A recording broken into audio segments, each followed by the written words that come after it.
O Vendedor de Histórias. Parte 5. A escrita na parede. Foi nesse período que comecei a me estabelecer no exterior. Já era tempo.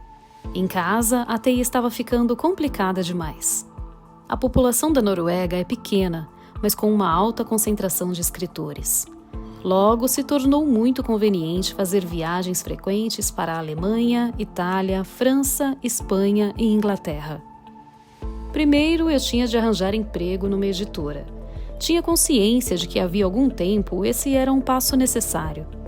Havia algum tempo, muitas editoras já sabiam que eu era um sujeito útil, que fornecia aos seus autores vários tipos de pensamentos e ideias, e que eu fazia parte dos seus bons livros. Com frequência cada vez maior, pediam oficialmente a mim que fizesse leituras críticas. Era uma excelente mudança. Era bom ter algum modo de comprovar renda. Eu passava por bons apertos tentando convencer a Receita Federal de que eu ganhava alguma coisa. Durante um ano, fui substituto de um editor de literatura estrangeira em uma grande editora. Era um entre muitos candidatos, mas ganhei o emprego assim que demonstrei interesse. Não precisei sequer enviar uma proposta por escrito. Tinha reputação e isso era o bastante. Todo mundo conhecia Peter. Eu era a eminência parda do mundo literário. Não havia nada de extraordinário em um homem como eu se candidatar a um emprego numa editora. O estranho era ter demorado tanto. E muito embora eu não tivesse nenhuma qualificação formal além do colegial, ninguém nem piscou para me contratar. Eu era um autodidata. E não sentia vergonha da minha falta de qualificações universitárias. Simplesmente tinha pulado essa fase. Existe gente que aprende muito mais sozinha do que jamais aprenderia com outras pessoas. Feliz a editora que pudesse abrir as portas para mim. Eu executaria um bom trabalho. Não havia dúvidas quanto a isso. Mas secretamente sabia que, sob o disfarce de trabalhar para uma editora, poderia fazer contatos úteis no exterior. Travar conhecimentos que seriam imensamente importantes para a expansão da auxílio a escritores. Permaneci naquela firma por 4 anos. Mas desde o final do primeiro ano, muitas pessoas importantes nas grandes editoras estrangeiras sabiam que era eu quem tinha a melhor noção da vida literária na Escandinávia. Meu trabalho era procurar títulos estrangeiros que merecessem tradução para o norueguês. Era fácil. Os agentes sabiam quem contratar. Eles pulavam na esteira rolante entre os salões da Feira de Livros de Frankfurt, a Via Mobile, e vinham atrás de mim. Era divertido, era puro entretenimento. Beijavam-me as 2 bochechas e me cobriam de cartões de visita. Sabiam que os títulos que eu não escolhesse teriam poucas chances nos países escandinavos. Portanto, me transformei em uma espécie de prova dos 9. Antes que uma editora alemã ou italiana oferecesse um livro ao mercado japonês ou americano, ela podia me procurar e pedir a minha opinião. Eu rapidamente relataria quais os títulos que achava terem chance nos respectivos países. Podia fornecer o nome de um contato ou então fazer uma recomendação pessoal. Também dava conselhos de bom grado, desde que os termos contratuais fossem razoáveis. Assim, eu era constantemente solicitado em questões que não estavam exatamente incluídas na minha remuneração. Quando ainda era um editor de literatura estrangeira, já tinha assumido uma função essencial na divulgação da literatura escandinava no exterior. Nunca disse nada em que não acreditasse. Se informava a uma editora alemã que um romance dinamarquês ou sueco poderia ser um grande sucesso na Alemanha, a editora sabia que eu tinha medido cuidadosamente as palavras. Medir palavras é importante quando você vive em um ambiente social. A confiança se constrói com o tempo. Causei grande consternação quando bati à porta de um diretor administrativo certa manhã e entreguei o meu pedido de demissão. Eu precisava seguir em frente. Desde o início dos anos 80, eu vinha trabalhando como scout para diversas grandes editoras estrangeiras. Como observador, minha função era ficar de olho em títulos promissores em língua escandinava ou alemã. E assim que encontrasse livros de interesse, informaria o mais depressa possível a editora que estivesse representando. Isso me fez ascender a uma plataforma completamente nova. E logo passei a representar prestigiosas editoras em muitos países, os quais eu também visitava regularmente. Durante as viagens, eu continuava a gerar novas ideias e temas para romances. Quando era mais jovem, gostava de pensar enquanto caminhava pelas montanhas ou atravessava o platô de Hardanger de trem. As condições eram semelhantes quando viajava a 12.000 metros de altitude rumo a Nova York, São Paulo, Sydney ou Tóquio. Rascunhar uma ideia para um romance era trabalho de uns poucos minutos, e eu precisava de alguma coisa em que pensar. Era assim que minha cabeça funcionava. Não conseguia ficar olhando para o corredor esperando que as comissárias passassem de novo com um café. Tinha uma profissão perfeita para viagens de longa distância. Podia agradecer por não ser um simples viajante a negócios, muito menos um romancista. Um caderno não é nem de longe tão desajeitado quanto o manuscrito de um romance ou um computador inteiro, além de ser bem mais discreto. Em sua estética, Hegel enfatizou a ideia de que quanto mais pura e brilhante é a forma de arte, menos espaço físico requer. Minha presença em feiras de livros e festivais literários mundo afora não espantava mais ninguém. Eu era pago para manter os olhos abertos. O ideal era que soubesse da existência de um romance importante mesmo antes de ser publicado. Mas o que ninguém poderia adivinhar era que, em alguns casos, eu sabia de um romance até muito antes dele ser escrito de fato. Antes mesmo de o autor ou autora ter consciência de que eu escreveria. Isso, naturalmente, é uma posição privilegiada para um observador. E tenho sido mestre em selecionar títulos importantes. As pessoas dizem que eu tenho um sexto sentido. A auxílio a escritores, senti um grande alívio ao se tornar independente de escritores escandinavos e poder variar. Traduzi algumas das minhas sinopses mais importantes para o inglês, o alemão, o francês e o italiano. Deu um pouco de trabalho, mas nenhum obstáculo é insuperável. Sempre gostei de ler literatura na língua original. É algo quase obrigatório. Por isso, desde o início dos anos 70, um dos meus hobbies tem sido aprender línguas estrangeiras. A auxílio a escritores agora abarcava um corpo de escritores cada vez maior entre os quais escolher. Um americano ou brasileiro considerava relativamente seguro comprar uma ideia de um norueguês. Comecei a fazer fortuna. Parte da minha rotina era me manter em contato íntimo com agentes, editoras e escritores. E logo me tornei um homem a quem uma porção de gente gostaria de agradar. Não era vergonha almoçar comigo nas feiras de livros em Frankfurt, Londres, Bolonha ou Paris. Ser visto sentado ao meu lado poderia ser uma honra. Eu era muito procurado. Minha personalidade cativante não era uma desvantagem profissional.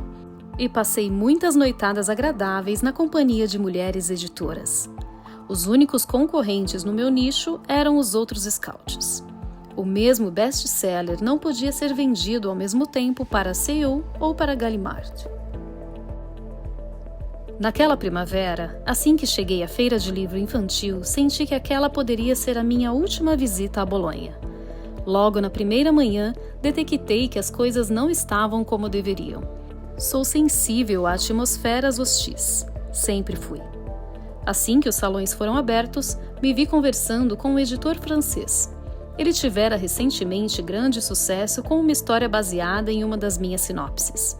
O autor, que eu conhecera em um pub na época do Festival de Livros em Edimburgo, vários anos antes, fora fiel às minhas intenções e o romance saiu estilisticamente elegante.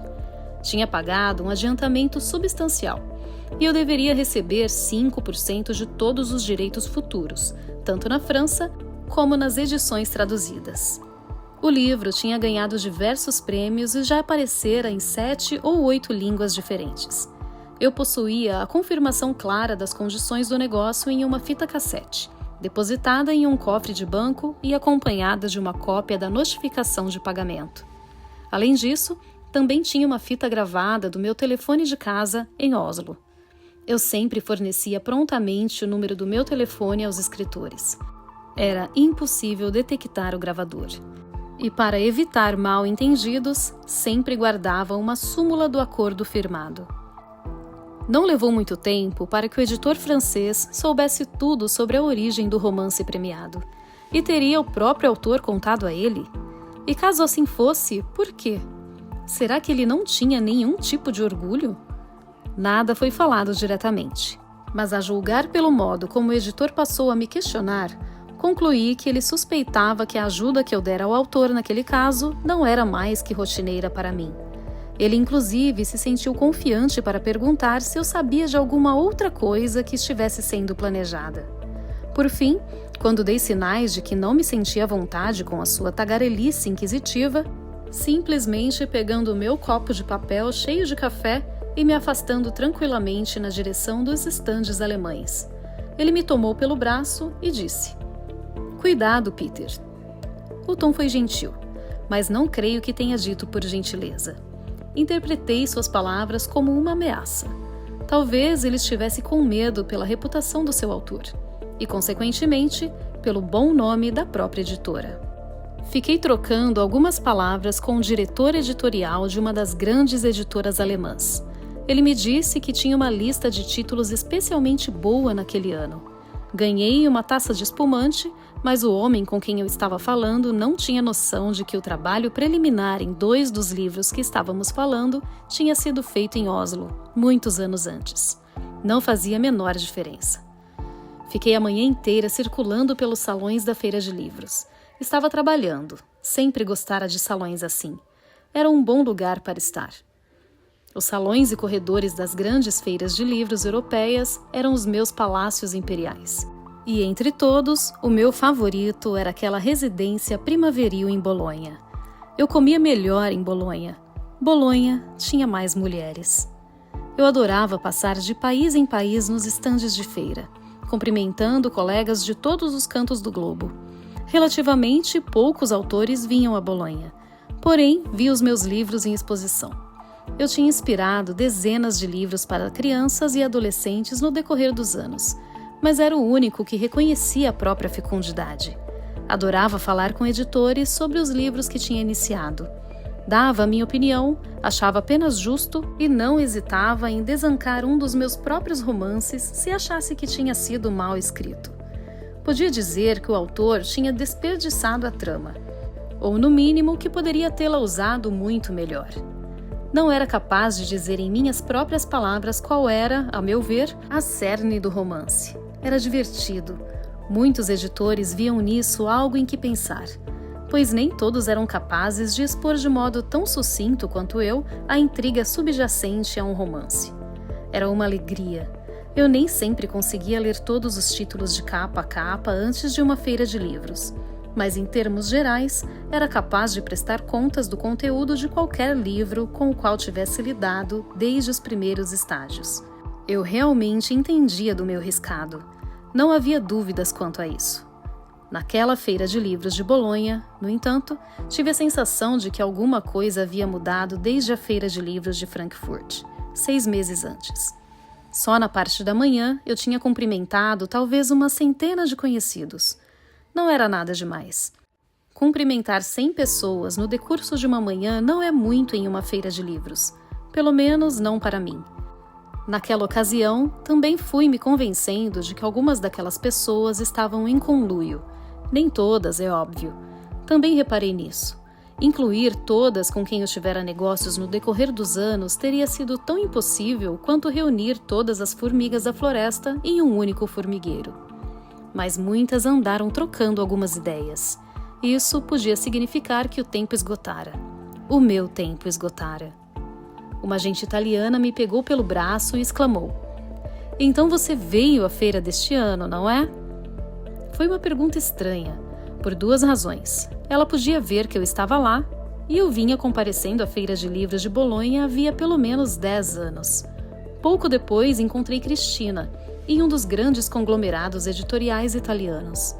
Nós nos conhecíamos havia anos. Cristina tinha os olhos mais adoráveis do mundo e a voz mais sensual depois de Maria. Mas dessa vez, Cristina pôs a mão na testa assim que me avistou, como se eu fosse um fantasma da festa. "Peter!" exclamou ela. "Você leu aquele artigo da Corriere della Sera?" Ela só pôde dizer isso antes de ser sequestrada por um português que eu mal conhecia. Ele era novo e uma espécie de observador também. Minha cabeça rodava. Ok, pensei. Eu devia ter lido o artigo da Corriere della Sera. Não era do meu feitio estar mal informado, mas semanas tinham se passado desde que estivera pela última vez nos Alpes do Sul. Não tinha gostado da súbita mudança de tom do império. Havia conspiradores no estrangeiro, talvez uma revolução em andamento. E o que acontece a um imperador quando ocorre uma revolução? Já tinha aguentado o suficiente por um dia, embora não tivesse fechado negócio nenhum. Quando estava me dirigindo à entrada principal, avistei um escritor dinamarquês que acabara de conseguir a publicação de um romance para adolescentes em italiano. Não julguei que fosse especialmente bem escrito, mas sua trama impressionava e tinha se baseado em algumas anotações que ele comprara de mim em um festival literário em Toronto. Considerei que um aceno de cabeça amistoso era o mínimo que eu merecia. Tudo fica meio tumultuado em uma feira de livros, mas o dinamarquês desviou o olhar assim que notou a minha presença, quase como se estivesse surpreso ao me ver vivo. Talvez a falta de vontade de olhar alguém nos olhos não pareça tão estranha se você acha que o referido indivíduo não pertence mais ao mundo dos vivos. Pensei também que deve ser difícil encarar nos olhos um velho amigo horas ou dias antes de ele desaparecer. E mais especialmente, pensei, se você antevê um papel para si mesmo no desaparecimento dele. Minha imaginação era muito viva. Eu estava de mau humor. Tinha começado a trabalhar na sinopse de um romance sobre o meu próprio falecimento. Fui diretamente para a entrada principal e peguei um táxi para o hotel. Estava no quarto andar do Hotel Balione. Já no quarto, abri uma garrafa de água mineral do frigobar, me joguei na cama de casal e caí no sono com a garrafa na mão. Quando despertei de repente, depois de um sono longo e profundo, por alguns instantes temi ter debutado no mundo da incontinência urinária. Algumas horas depois, eu estava sentado na Praça Maggiore tomando uma cerveja. Estava inquieto. Havia pessoas do meio editorial em quase todas as mesas do café, e eu conhecia superficialmente a maioria delas. Alguns me cumprimentavam amigavelmente, mas naquela noite havia também aqueles que não faziam isso. Senti os olhos deles na minha nuca. Senti-me no ostracismo. Às vezes, quando me sentia disposto, eu ia àquele lugar procurando companhia feminina para a noite. Fosse alguém que eu já conhecesse bem ou uma mulher a qual acabara de me apresentar. Não havia maridos ou esposas em uma feira de livros.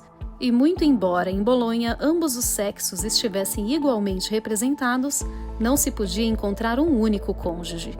Eu sempre ficava em um quarto de casal no Balione. Muitos editores e agentes se hospedavam bem mais modestamente. Avistei Cristina sentada com Luigi do lado de fora de um café vizinho. Luigi não era apenas um editor brilhante por mérito próprio. Era também filho do célebre Mário. Uma vez, quando estava em Milão, me cederam o camarote de Mário em La Scala, de onde assistia a uma apresentação passável de Turandot. Assim que notei a presença de Luigi, comecei a pensar em minha mãe.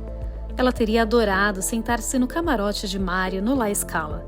Teria se portado como uma rainha. Mas naquela noite, me sentei sozinho no camarote. Se minha mãe estivesse viva, talvez a auxílio a escritores não tivesse chegado a existir, e presumivelmente eu também nunca teria conhecido Mário. Se minha mãe tivesse vivido só um pouquinho mais, tudo teria sido diferente. E talvez Maria e eu nunca tivéssemos nos conhecido. Comecei a pensar de novo na Das Tageheimnis. Vários anos tinham se passado desde a sua publicação. Eu imediatamente arrancara a sinopse do fichário de anotações à venda e a jogara fora. Eu me perguntei qual seria o próximo lance de Maria. Estava esgotado. A uma mesa próxima, pessoas conversavam em uma língua eslava que eu não entendia, mas tive a sensação de que falavam de mim. Também ouvi vozes atrás de mim, e senti que todo mundo naquele café estava discutindo sobre o Aranha. Comecei a pensar no conto de fadas de Hans Christian Andersen, sobre a pena de que, passando de boca em boca, acabo virando 5 galinhas. Passe adiante! Passe adiante! Sempre havia boatos circulando em uma feira de livros. Nada de novo quanto a isso. mas agora estavam sussurrando a meu respeito. Senti uma pontada de ansiedade sem saber muito bem por quê. Estava nervoso. Talvez aquela sensação sobre Hans Christian Andersen e os olhares penetrantes atrás de mim fossem apenas fruto da minha imaginação. Uma pessoa que está começando a desenvolver um complexo persecutório não deveria jamais permanecer por muito tempo em uma feira de livros. Decidi voltar ao meu hotel e tomar um comprimido para dormir. Mas então me lembrei de algo que Cristina dissera no saguão. Deixei na mesa algum dinheiro para cerveja e atravessei o café na direção de Cristina e Luigi. Eles não tinham me visto. Toquei no ombro de Cristina e disse: "La Corriere della Sera?" Perguntei. Os dois deram um pulo. Talvez também falassem de mim. Cristina relanceou o relógio e disse que precisava ir. Achei estranho ela ter de ir bem quando eu cheguei. Mais cedo, naquele mesmo dia, ela não hesitara em entambular uma conversa com um português, e agora me oferecera a própria cadeira, acenar em despedida e sair atravessando a praça na direção da catedral. Ao sair, trocaram o olhar com Luigi. Era como se o olhar dele tivesse dito a ela: "Você cai fora e eu me entendo com Peter." Olhei para Luigi. "O que aconteceu no Corriere della Sera?" Perguntei. Ele se recostou e tirou um maço de cigarrilhas do bolso do casaco. Era sinal de que a conversa poderia durar algum tempo. "Já ouviu falar do Aranha?" perguntou ele. "Com certeza", disse eu. "Eu ouço falar em tudo." "Certo", disse ele, e tomou um gole de cerveja. Luigi era um homem de poucas palavras, a sensatez personificada. "Saiu alguma coisa sobre o Aranha no Corriere della Sera?" Ele assentiu com a cabeça. Não creio que tenha percebido o susto que tomei. Tentei recobrar a compostura. "Provavelmente é a primeira vez que alguma coisa a respeito chega à imprensa", comentei. "O que eles dizem?" "Conheço bem o autor do artigo", disse ele. "Também escreve para L'Espresso e agora, ao que dizem, está trabalhando em uma matéria mais extensa." Fiquei irritado, fiz um gesto de desdém, perguntei o que ele escreveu. Somente Luigi poderia ter sorrido daquele jeito. "Stefano acha que o Aranha é norueguês", disse ele. "Algum nome?" Ele sacudiu a cabeça. Comecei a cochichar. Tinha a sensação de que havia dúzias de ouvidos atentos à nossa volta. "Ele tanto poderia ser norueguês, como também qualquer outra nacionalidade", murmurei. E Luigi registrou o fato de que eu estava falando um tom abafado. "O Aranha está em toda parte. Está em toda e nenhuma parte", disse eu. "Acho que não posso ajudá-lo, Luigi." Ele disse: "Então não é você, Peter?" Dei risada. "Sinto-me lisonjeado com o elogio", eu respondi. "Mas como já falei, não posso ajudá-lo. Pode dizer ao seu amigo que eu disse isso." Seus olhos arregalaram. "Acho que você está invertendo totalmente as coisas", reagiu ele. "A mensagem de Stefano é que é você quem está precisando de ajuda. Se você é o Aranha, recomendo que caia fora o mais depressa possível." Ri de novo. Eu não tinha razão para me sentir humilhado. Era vital que aquela conversa continuasse como um bate-papo despreocupado. Olhei para os lados e sussurrei: "Mas por quê? O que estão achando que esse tal Aranha fez?" Ele acendeu uma cigarrilha e então deu uma explicação detalhada. Nada disso era característico de Luigi. Suponhamos que exista, em algum lugar, uma fábrica de ilusões. Uma única pessoa toca essa fábrica. Digamos que seja um homem. Ele fica lá, escondido, sempre criando tramas engenhosas para romances e peças de todos os tipos. Suponhamos, portanto, e incrível que possa parecer, que não tenha ambições de publicar nada a ele mesmo. Afinal, é uma coisa concebível. Talvez para ele seja uma anátema assinar o próprio nome em um poema ou num conto. E talvez isso se explique pelo seu desejo de permanecer incógnito.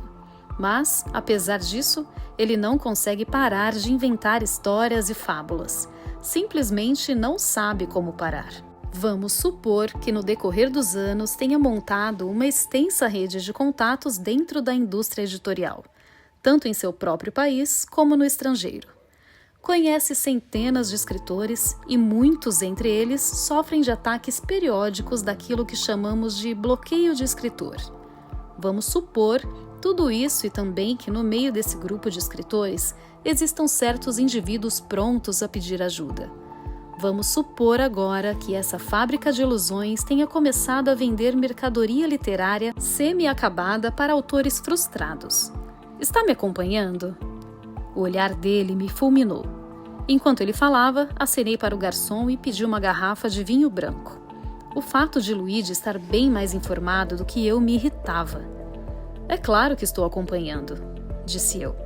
E acredito que você esteja certo em achar que alguma coisa do gênero está acontecendo.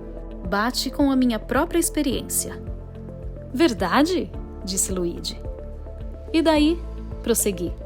Concordo que você esteja descobrindo um fenômeno curioso, mas você não acha que os escritores estão agradecidos pela ajuda que podem obter dessa fábrica de ilusões?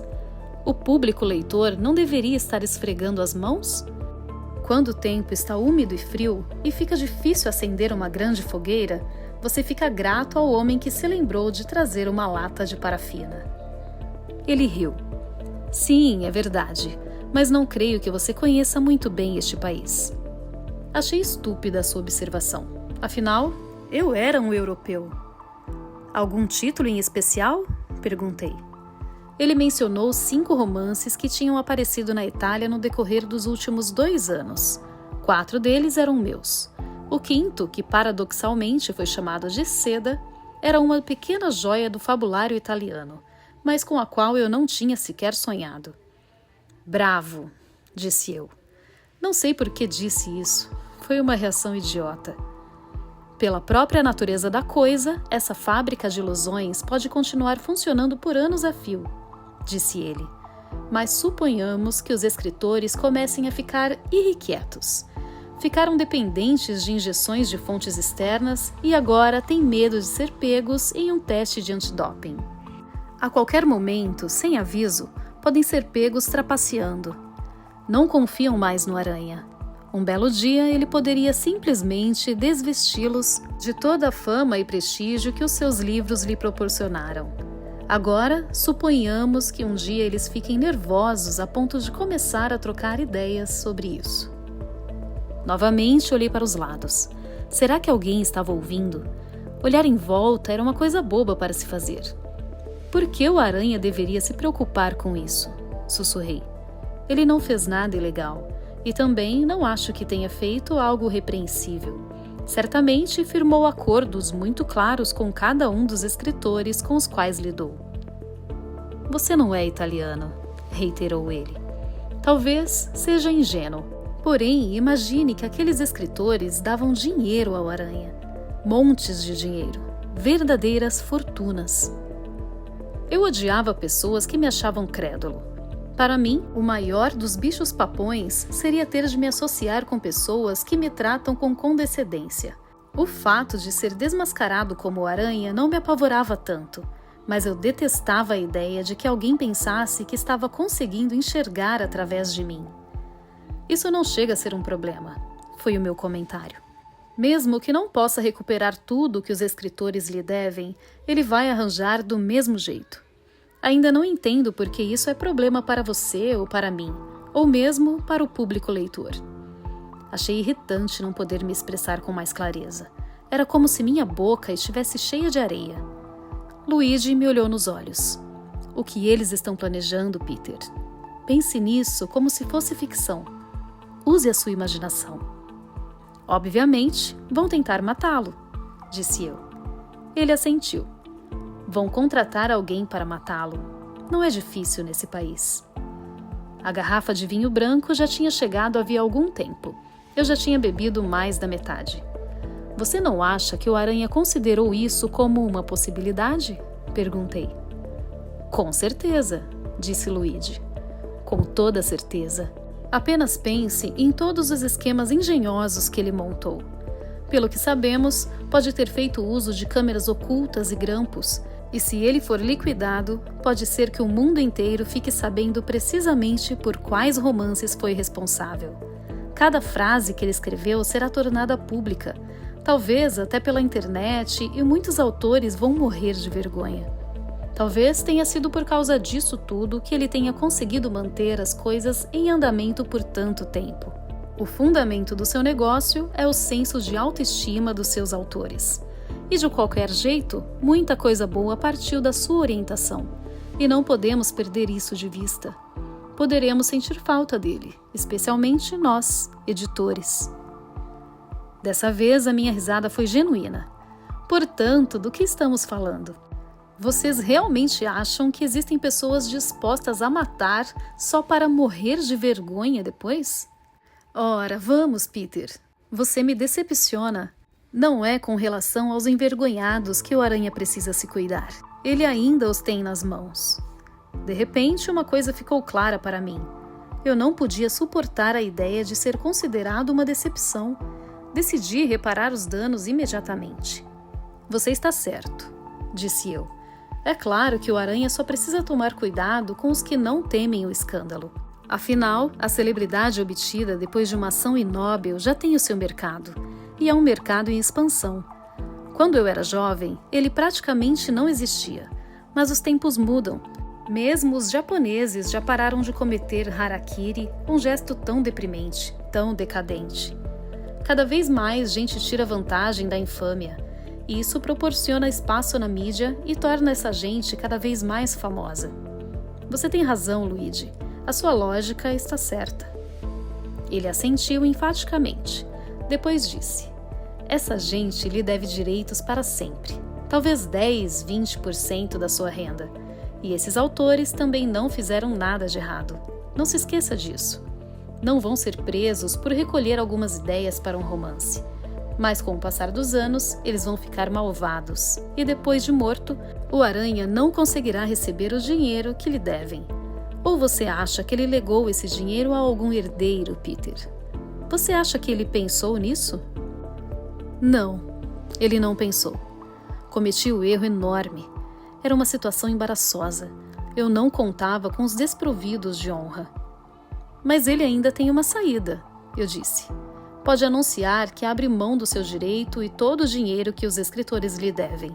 Então, todo o perigo ficará para trás e os escritores não terão mais motivos para matá-lo.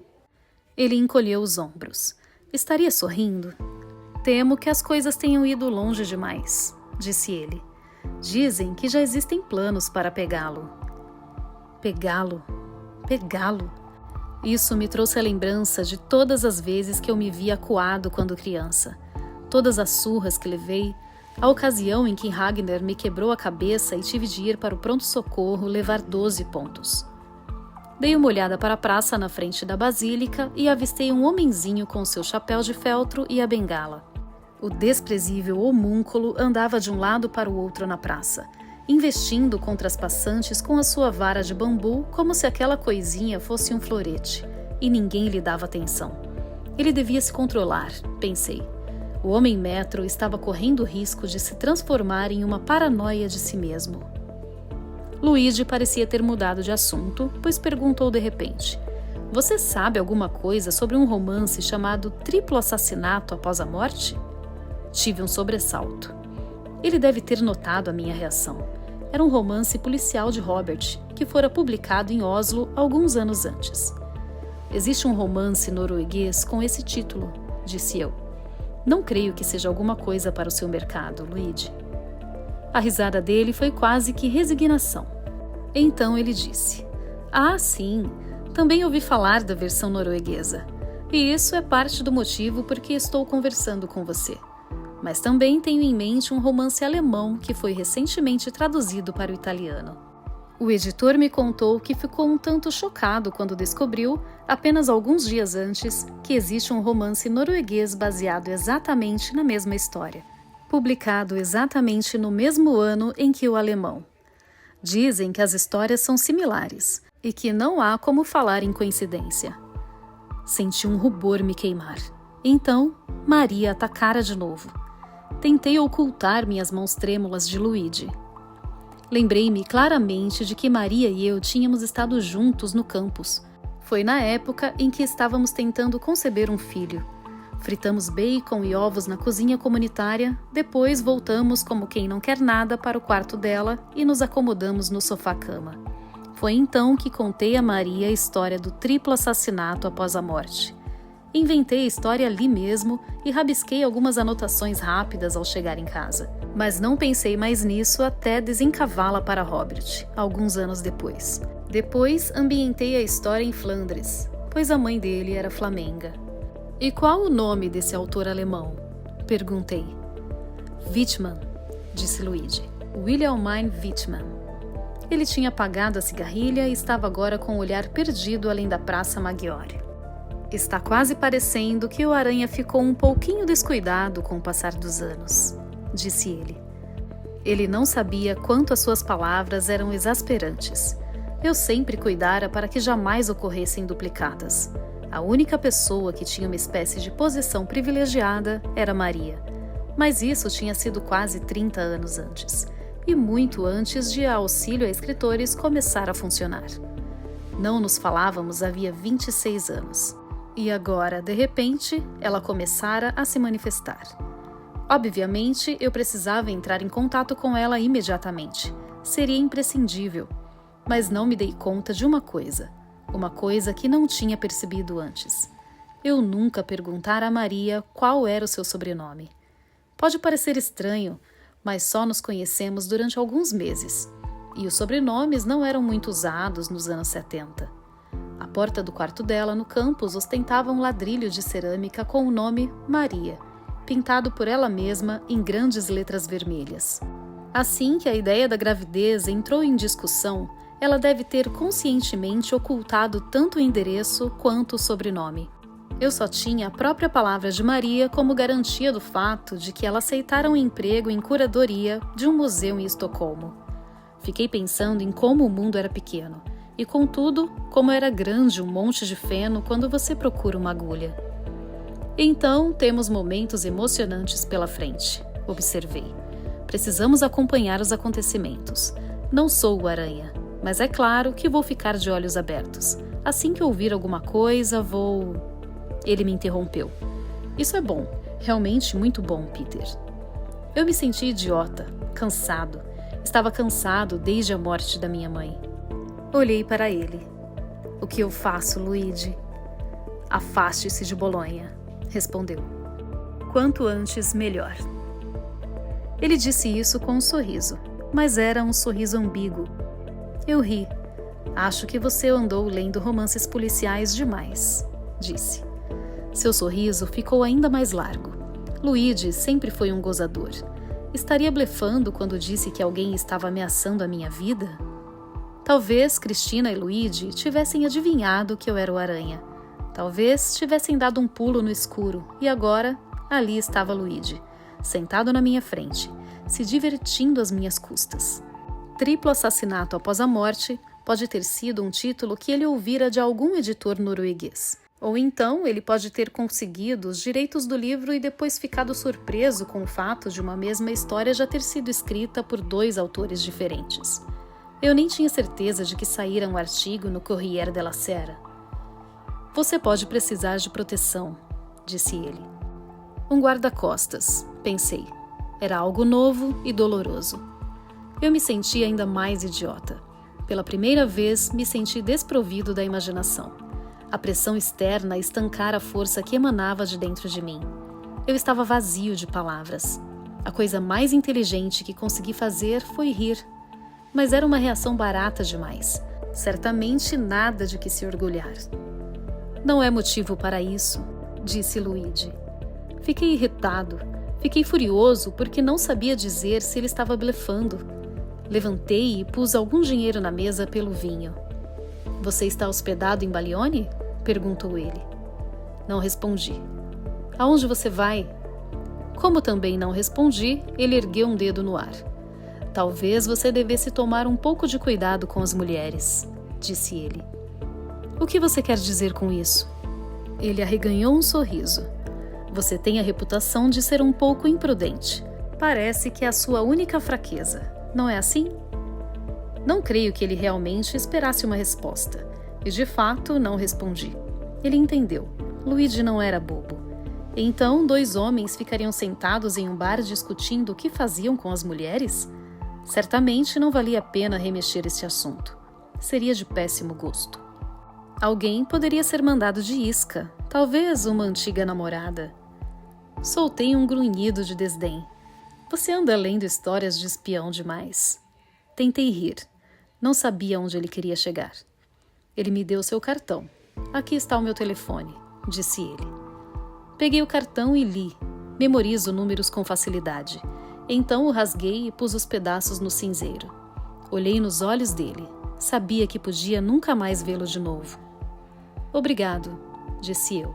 E saí, me virando depressa quando senti uma lágrima prestes a escorrer. Não era a ameaça de uma conspiração que me perturbava.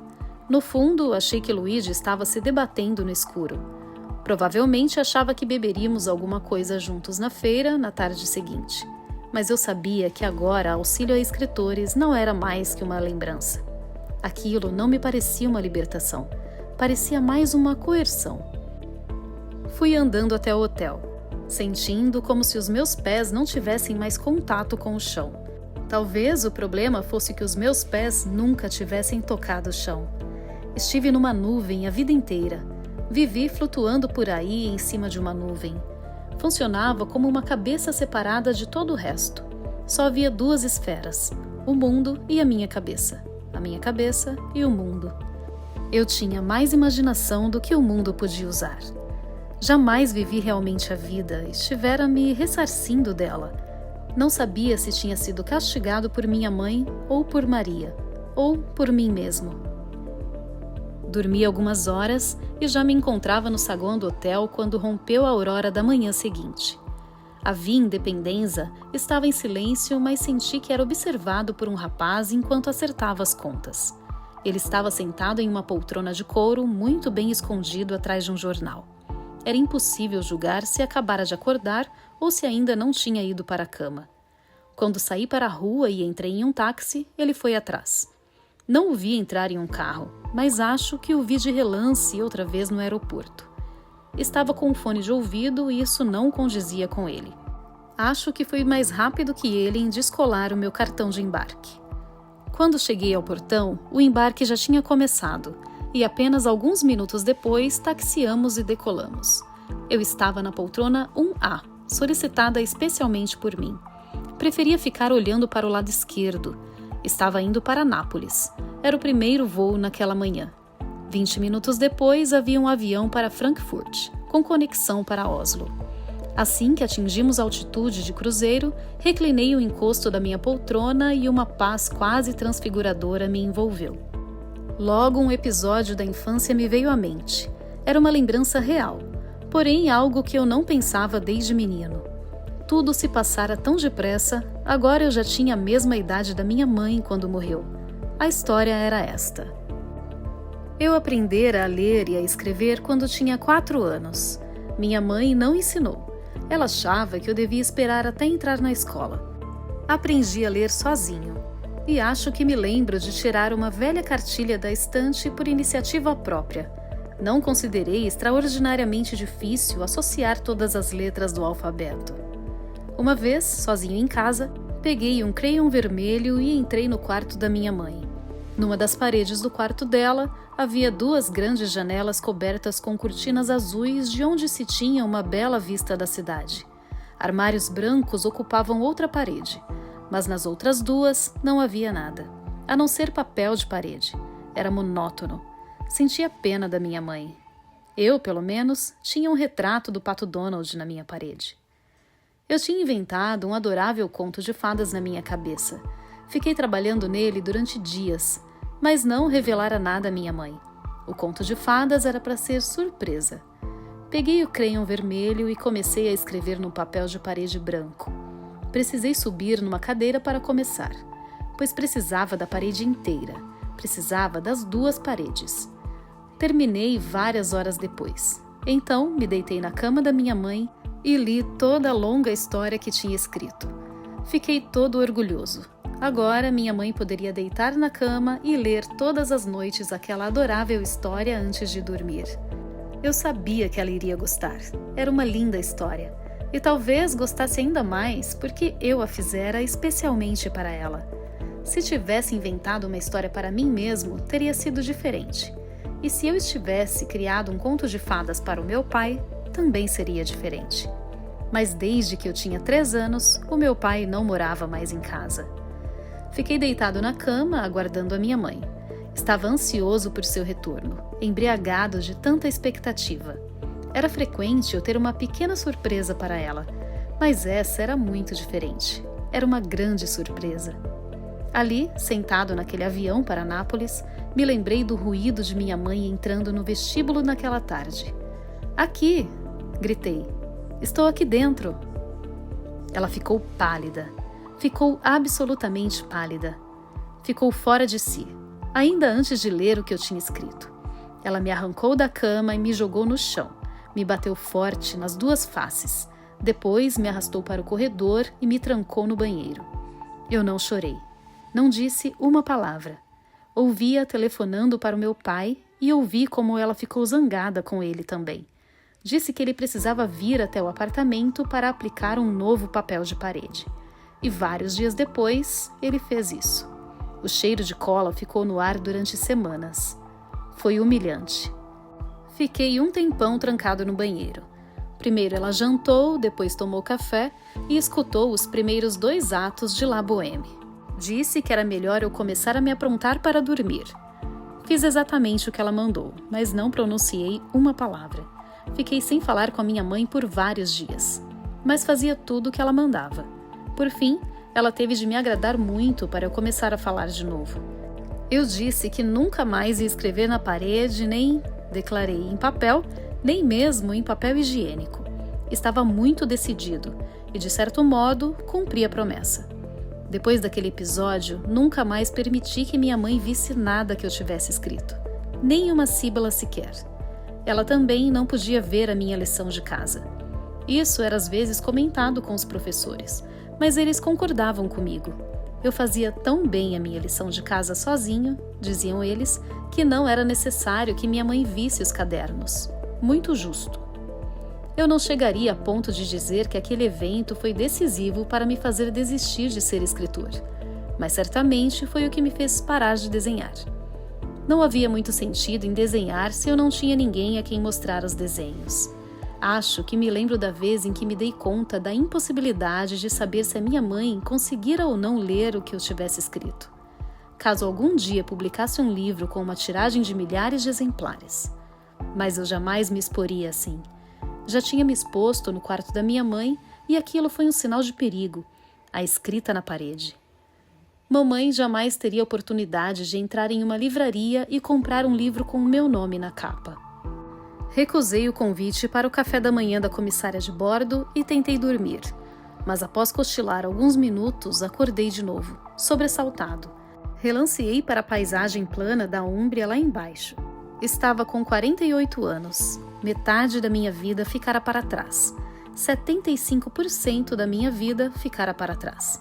Talvez mais. Talvez 90%. A vida era tão indescritivelmente curta. Talvez tenha sido por isso que não quis pôr o meu nome na capa de um livro. Aquele fino verniz de cultura, de glória e afetação humanas, se afogava em insignificância se comparado à colossal, porém passageira, aventura através da qual eu agora viajava. Eu tinha aprendido a ignorar o insignificante. Desde criança, conhecia uma escala de tempo muito diferente daquelas das revistas semanais e da safra outonal de livros. Quando era pequeno, meu pai e eu vimos um pedaço de âmbar de milhões de anos, e embutida nele havia uma aranha com a mesma idade. Eu estivera na Terra antes do início da vida. Havia 4 bilhões de anos. Sabia que o Sol logo se transformaria em um gigante vermelho, e que muito antes disso a Terra se transformaria em um planeta seco e sem vida. Se você sabe de tudo isso, então não pode se matricular em um curso noturno do tipo faça você mesmo. Você não possui a placidez de espírito necessária, nem em cursos de redação. Você não fica se pavoneando pelos cafés e dizendo que começou a escrever alguma coisa. Talvez você de fato escreva. Não há nada de errado nisso, mas não se abala para escrever. Você só escreve se existe alguma coisa que queira dizer, porque tem algumas palavras de conforto a oferecer a outras pessoas, mas não se senta atrás de uma mesa em um espiral da Via Láctea e escreve alguma coisa só porque escreve ou porque escreve. Mas os poetas posam na passarela. A bordo, senhoras e senhores, bem-vindos à coleção Kinnipenuer e Witch desta estação. Temos aqui uma criação que será de especial interesse para vocês. Este é um soberbo romance Armani, sem viral no seu gênero. E aqui vemos um ícone lírico da moda Scherkamp. Eu estava cansado, mas agora a auxílio a escritores chegara ao fim e uma era literária havia passado. Nunca mais eu retornaria às grandes feiras de livros. Tinha decidido tentar resgatar a minha vida. Quando pousamos em Nápoles, fui o primeiro a sair do avião. Atravessei correndo a ala de desembarque, pulei para dentro de um táxi e pedi ao motorista que me levasse a Amalfi. Não devia ser frequente pedirem a ele corridas tão longas. Eu nunca tinha estado na costa amalfitana antes, mas no decorrer dos anos muita gente me sugerira passar alguns dias naquela encantadora cidade da península de Sorrento. Maria mencionara Amalfi. Estivera lá uma vez com algumas amigas. Também Robert falava constantemente das suas viagens ao sul da Itália, antes de Wentz deixá-lo. Passamos por Pompeia e tentei imaginar os habitantes da cidade nos segundos que antecederam a erupção vulcânica. Assim que consegui formar uma imagem clara, fiz tudo o que pude para apagá-la de novo. O que eu vira poderia ser sintetizado por uma palavra: vanitas. E então o golpe. A fúria do Vesúvio se despejou por cima de todas as pretensões. Depois que deixamos a montanha para trás e já estávamos atravessando as plantações de limoeiros na direção do litoral, pedi ao motorista que me levasse a um hotel que tinha ouvido falar. Não fazia ideia se o Hotel Luna Convento tinha quartos vagos, mas a Páscoa ainda estava a 1 semana de distância. Havia muitas vagas. Pedi o quarto 15 e me disseram que estava livre. Declarei que pretendia ficar por 1 semana e logo estava sentado em frente a uma janela com vista para o mar. Havia um par de janelas grandes no quarto e o homem-metro já estava espiando por cima do peitoril da outra, sondando o horizonte. O sol ainda estava baixo no céu. Eram só 9h15. Eu me curvei para examinar uma velha escrivaninha. Henrik Ibsen já se sentara àquela mesma mesa para escrever. Eu sabia que Ibsen ficara no quarto 15 da velha estalagem, originalmente em um monastério franciscano do século XIV. Foi ali que ele terminou A Casa de Bonecas, e agora havia um retrato dele pendurado na parede. De repente, me dei conta de que eu mesmo havia crescido em uma espécie de casa de bonecas. Mais uma vez me vi pensando que havia alguma coisa que tentava esquecer para sempre. E não era o conto de fadas que rabisquei na parede da minha mãe, mas um pesadelo que jazia ainda mais fundo. Senti o horror das frias, escuras profundezas debaixo do gelo fino sobre o qual estivera patinando. Conjeturei que tinha sido naquele quarto que Ibsen ensinara Nora a dançar a sua selvagem tarantela, que, na verdade, fora sua dança da morte. Qualquer um que fosse picado por uma tarântula poderia dançar até a morte. Eu nunca tinha pensado nisso antes. Mas agora me veio à cabeça que a aranha, naturalmente, era Krogstad, o advogado. Tive de sorrir. Eu viera de Nápoles por mero acaso. Se existia alguma coisa chamada destino, certamente era algo irônico. Olhei o mar e, mais uma vez, corri os olhos pelo quarto. O homem-metro começara a andar impaciente de um lado para o outro nos ladrilhos de cerâmica no piso. Então ele parou e me inspecionou com um ar autoritário, dando uma estocada com a sua bengala de bambu na minha direção. Muito bem, e agora? Vamos confessar nossos pecados? Tirei o meu laptop da mala, sentei-me à secretária e comecei a escrever a história da minha vida.